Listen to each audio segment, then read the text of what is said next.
Masarap titigan kapag tahimik lang.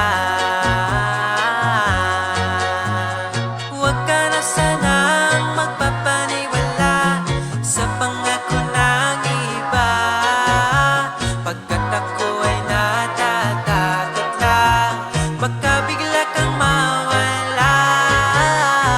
Pwede bang magkita sa Valenzuela, manunood ng sine? Ako bahala, di baling magka-traffic basta kasama ka.